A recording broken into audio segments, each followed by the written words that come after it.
प्यारे दोस्तों, आज की इस वीडियो में हम आपको सुनाने वाले हैं सूरह यासीन और सूरह अर-रहमान की खूबसूरत और दिल को सुकून देने वाली तिलावत। सूरह यासीन को कुरान पाक का दिल कहा जाता है और इसकी तिलावत घर में रहमत, सुकून और आसानियों का जरिया बनती है। सूरह अर-रहमान अल्लाह ताला की बेशुमार नेमतों की याद दिलाती है और दिल को रूहानी सुकून अता करती है। अगर आप चाहते हैं कि आपके घर, दुकान और कारोबार में बरकत हो, रिस्क में इजाफा हो और दिल को सुकून मिले, तो इस तिलावत को मुकम्मल जरूर सुनें। अल्लाह ताला हमें कुरान पाक से जुड़े रहने, उसे समझने और उस पर अमल करने की तौफीक अता फरमाए। आमीन। बिस्मिल्लाहिर्रहमानिर्रहीम। यासीन वल क़ुरआनिल हकीम। इन्नक लमिनल मुरसलीन अला सिरातिम मुस्तक़ीम। तंज़ीलल अज़ीज़िर रहीम। लितुन्दिर क़ौमन मा उन्दिर आबाउहुम फहुम गाफ़िलून। लक़द हक़्क़ल क़ौलु अला अक्सरिहिम फहुम ला युमिनून। इन्ना जअलना फी अअनाक़िहिम अग़लालन फहिय इलल अज़क़ान फहुम मुक़महून। वजअलना मिन बैनि अयदीहिम सद्दन वमिन खल्फिहिम सद्दन फ़अग़शयनाहुम फ़हुम ला युबसिरून। वसवाउन अलैहिम अअन्ज़रतहुम अम लम तुन्ज़िरहुम ला युमिनून। इन्नमा तुन्ज़िरु मन इत्तबअ अज़्ज़िक्र वख़शियर रहमान बिलग़ैब। फबश्शिरहु बिमग़फ़िरतिन वअज्रिन करीम। इन्ना नहनु नुह्यिल मौता वनक्तुबु मा क़द्दमू वआथारहुम वकुल्ल शैइन अहसैनाहु फी इमामिन मुबीन।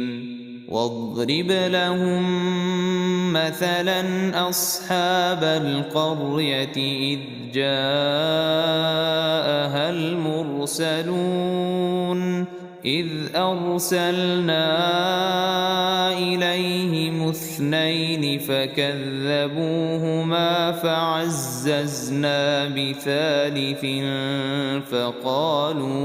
فقالوا إنا إليكم مرسلون. قالوا ما أنتم إلا بشر مثلنا وما أنزل الرحمن من شيء إن أنتم إلا تكذبون. قالوا ربنا يعلم إنا إليكم لمرسلون وما علينا إلا البلاغ المبين. قالوا إنا تطيرنا بكم لئن لم تنتهوا لنرجمنكم وليمسنكم منا عذاب أليم. قالوا طائركم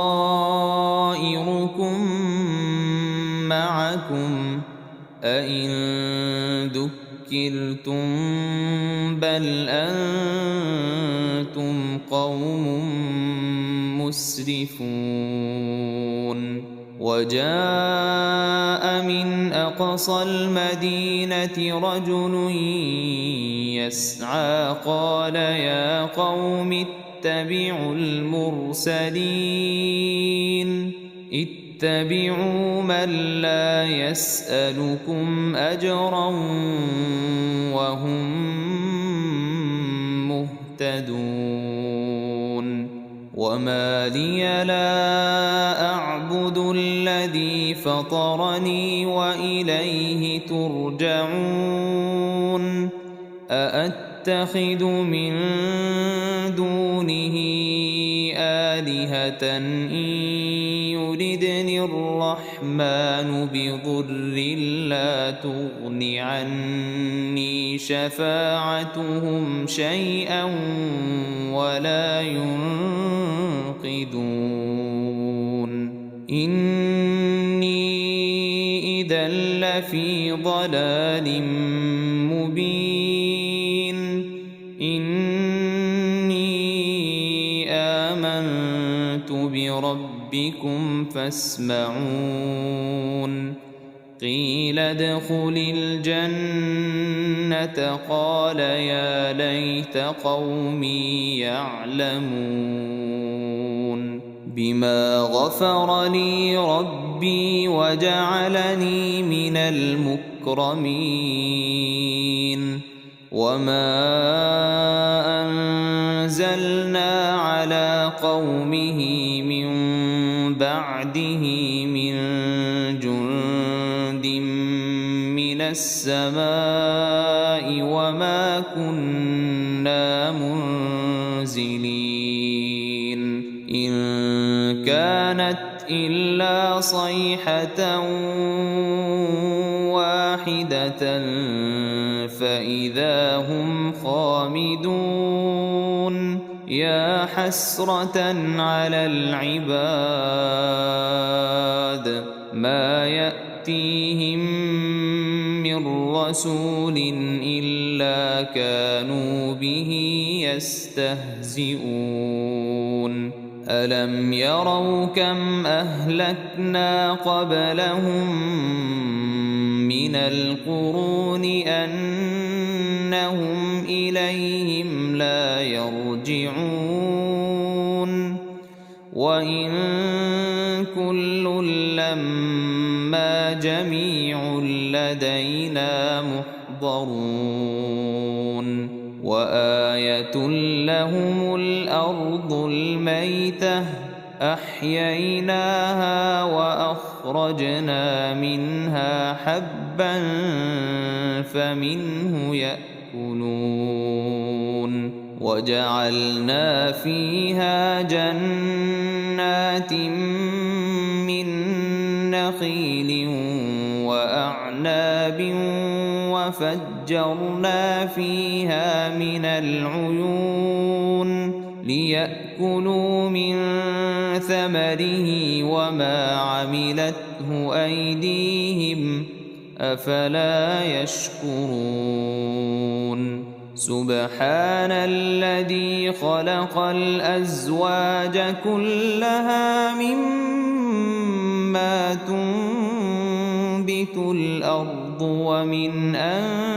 أنفسهم ومما لا يعلمون وآية لهم الليل نسلخ منه النهار فإذا هم مظلمون والشمس تجري لمستقر لها ذلك تقدير العزيز العليم والقمر قدرناه منازل حتى عاد كالعرجون القديم لا الشمس ينبغي لها أن تدرك القمر ولا الليل سابق النهار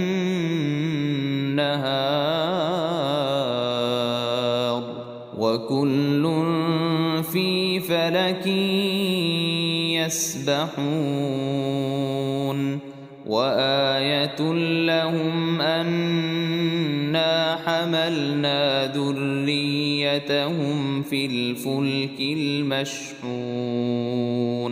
وخلقنا لهم من مثله ما يركبون وإن نشأ نغرقهم فلا صريخ لهم ولا هم ينقذون إلا رحمة منا ومتاعا إلى حين وإذا قيل لهم اتقوا ما بين أيديكم وما خلفكم لعلكم ترحمون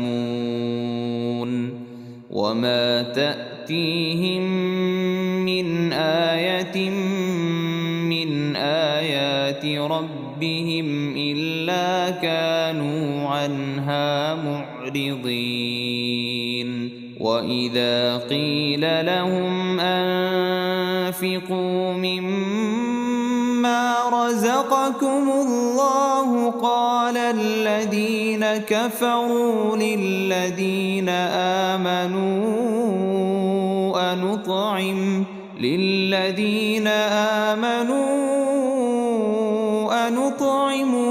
لو يشاء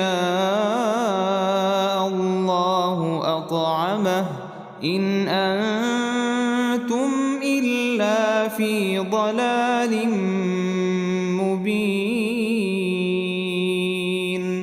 ويقولون متى هذا الوعد إن كنتم صادقين ما ينظرون إلا صيحة واحدة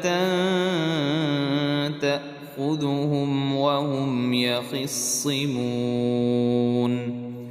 فلا يستطيعون توصية ولا إلى أهلهم يرجعون ونفخ في الصور فإذا هم من الأجداث إلى ربهم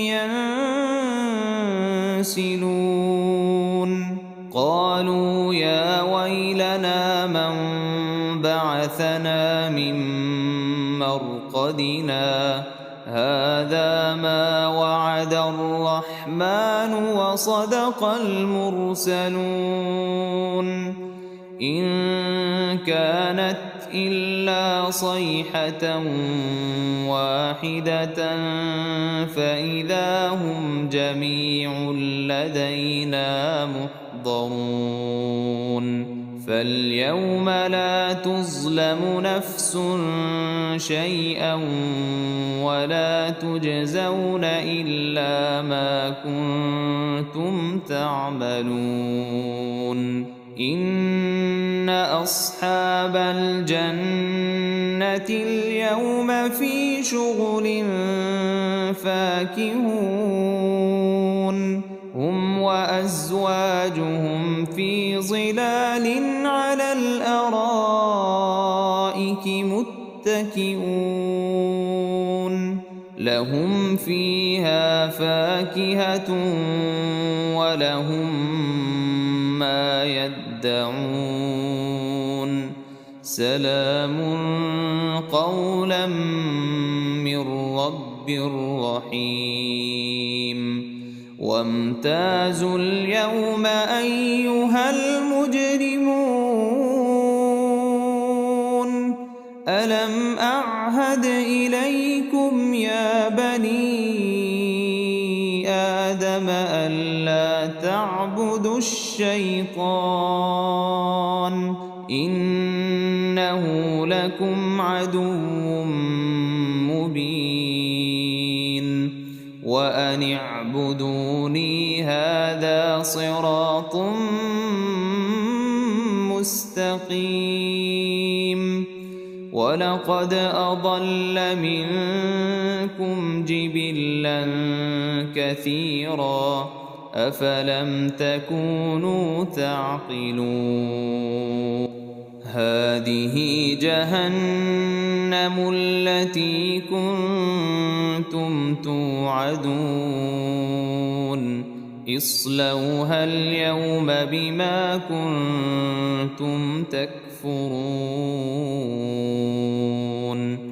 اليوم نختم على أفواههم وتكلمنا أيديهم وتشهد أرجلهم بما كانوا يكسبون ولو نشاء لطمسنا على أعينهم فاستبقوا الصراط فأنى يبصرون ولو نشاء لمسخناهم على مكانتهم فما استطاعوا مضيا ولا يرجعون ومن نعمره ننكسه في الخلق أفلا يعقلون وما علمناه الشعر وما ينبغي له إن هو إلا ذكر وقرآن مبين لينذر من كان حيا ويحق القول على الكافرين أولم يروا أنا خلقنا لهم مما عملت أيدينا أنعاما فهم لها مالكون وذللناها لهم فمنها ركوبهم ومنها يأكلون ولهم فيها منافع ومشارب أفلا يشكرون واتخذوا من دون الله آلهة لعلهم ينصرون لا يستطيعون نصرهم وهم لهم جند محضرون فلا يحزنك قولهم إنا نعلم ما يسرون وما يعلنون أولم ير الإنسان أنا خلقناه من نطفة فإذا هو خصيم مبين وضرب لنا مثلا ونسي خلقه قال من يحيي العظام وهي رميم قل يحييها الذي أنشأها أول مرة وهو بكل خلق عليم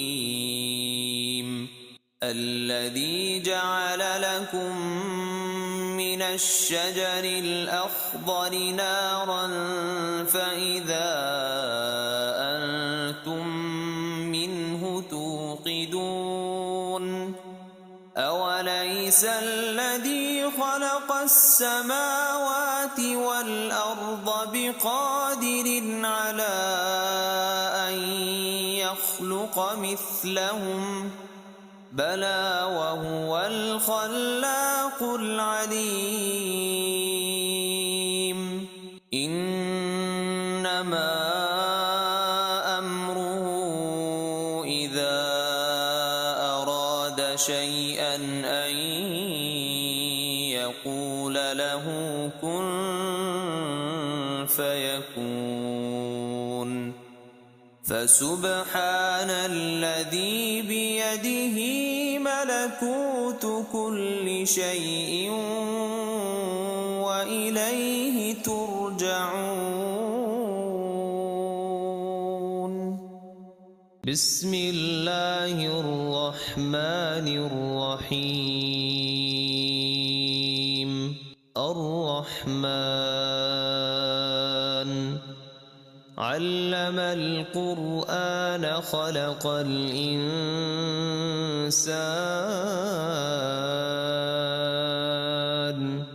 علمه البيان. الشمس والقمر بحسبان والنجم والشجر يسجدان. والسماء رفعها ووضع الميزان ألا تطغوا في الميزان وأقيموا الوزن بالقسط ولا تخسروا الميزان.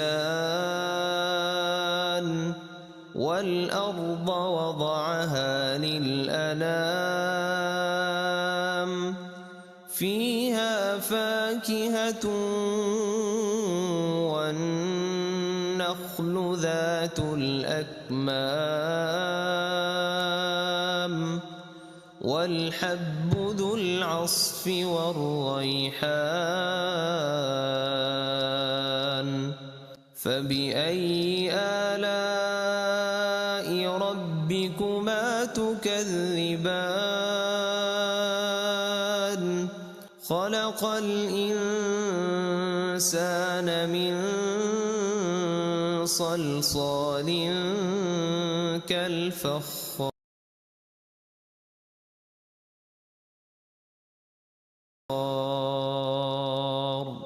وخلق الجان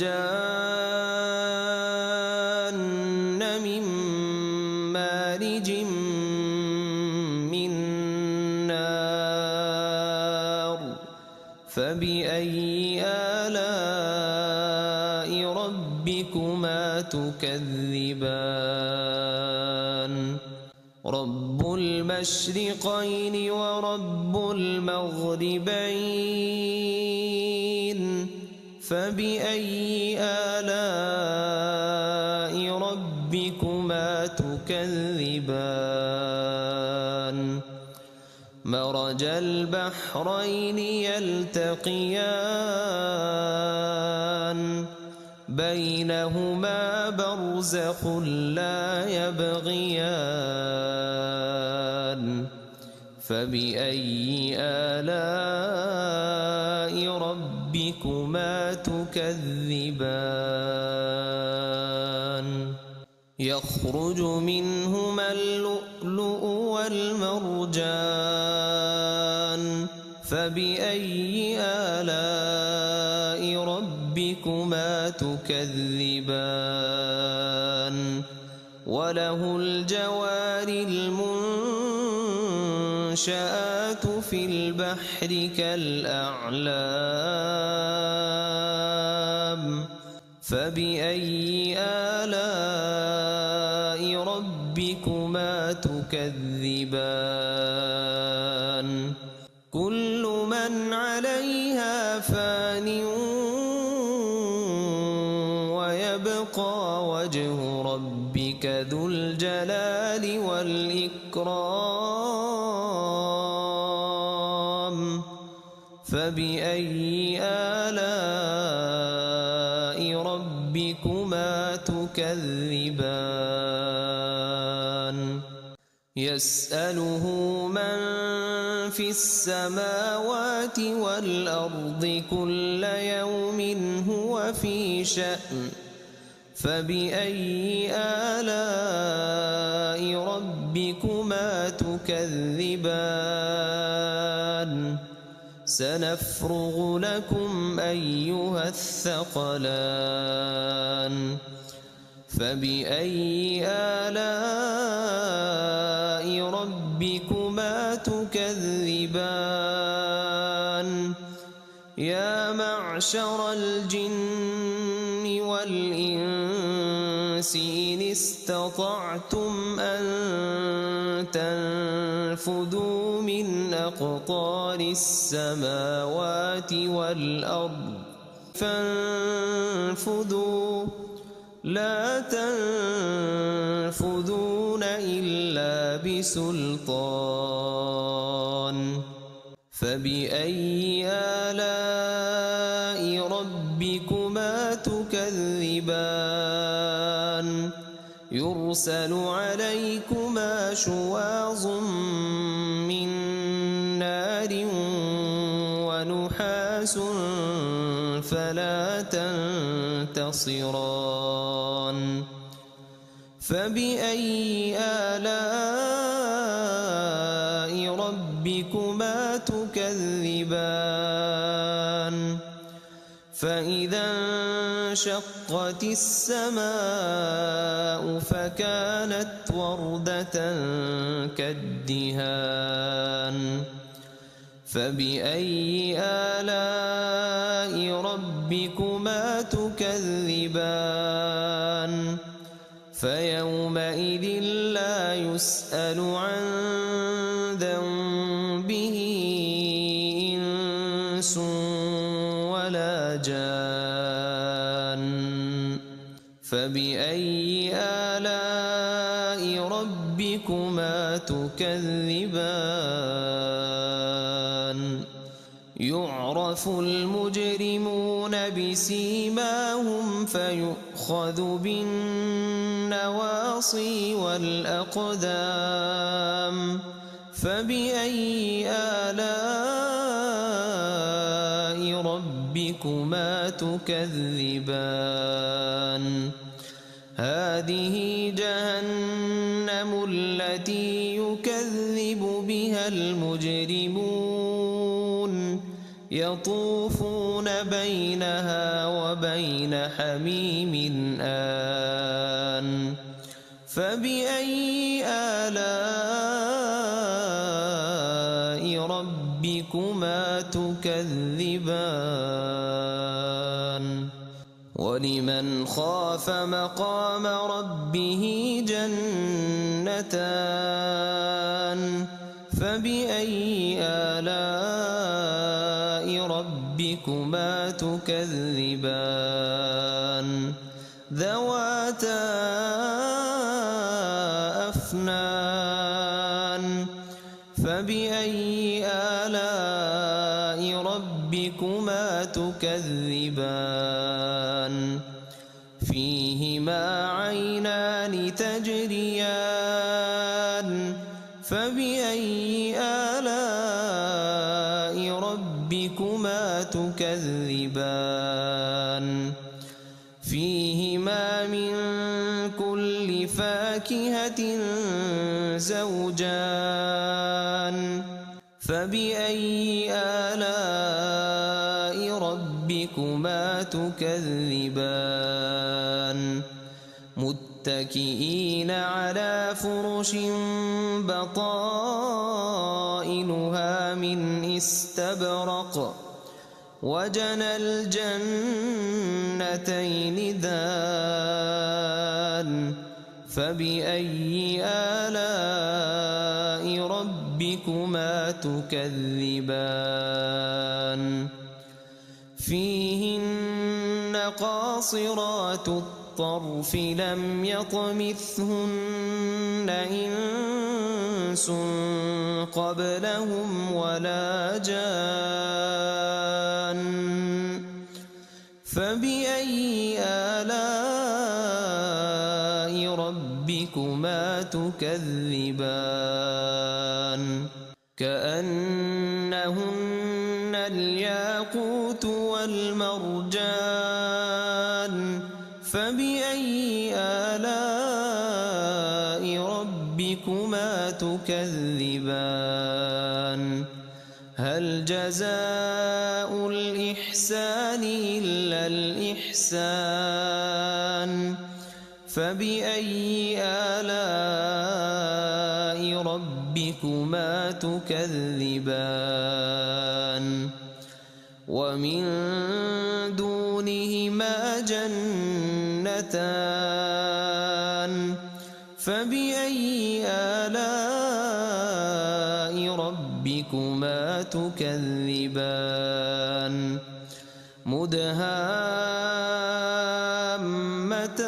مدهامتان فبأي آلاء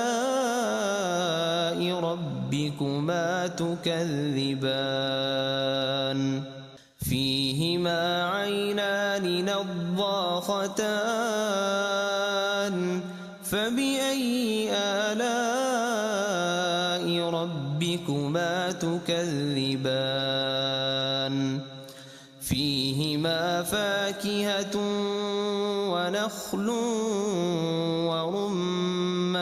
ورمان فبأي آلاء ربكما تكذبان فيهن خيرات حسان فبأي آلاء ربكما تكذبان حور مقصورات في الخيام فبأي آلاء ربكما تكذبان لم يطمثهن إنس قبلهم ولا جان فبأي آلاء ربكما تكذبان متكئين على رفرف خضر وعبقري حسان فبأي آلاء ربكما تكذبان تبارك اسم ربك ذي الجلال والإكرام